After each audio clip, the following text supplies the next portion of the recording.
అలాగే మీరు కాన్ఫిగరేషన్ స్టేజ్లో ఉన్నప్పుడు ఏ కైండ్ ఆఫ్ కాన్ఫిగరేషన్స్ నువ్వు క్యారీ అవుట్ చేసావు, ఆ కాన్ఫిగరేషన్స్ ఏంటి, దానికి సంబంధించి టెస్ట్ రిజల్ట్స్, యూనిట్ టెస్టింగ్ ఎలా పర్ఫామ్ చేసావు, అండ్ దాంట్లో నువ్వు ఫేస్ చేసిన ఛాలెంజెస్ ఏంటి, ఒక కాన్ఫిగరేషన్ చేసేటప్పుడు నువ్వు ఎటువంటి మేజర్ ఛాలెంజెస్ ఏంటి, ఎటువంటి ఛాలెంజెస్ నువ్వు ఫేస్ చేసావు.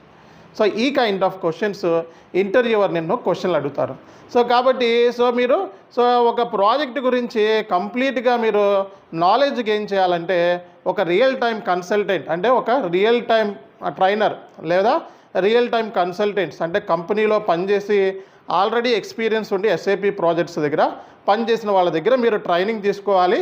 అంతేగాని తెలియక ఎస్ఏపిలో మనకి కనపడింది, యూట్యూబ్ ఛానల్ ఏదో కనపడిందని చెప్పి వెంటనే దాంట్లోకి జాయిన్ అయిపోతే ఆ ట్రైనర్కి zero experience and real time experience ఉండదు. కాబట్టి ఇలాంటి విషయాలు ఆయనకి తెలియదు. కాబట్టి మీకు చెప్పే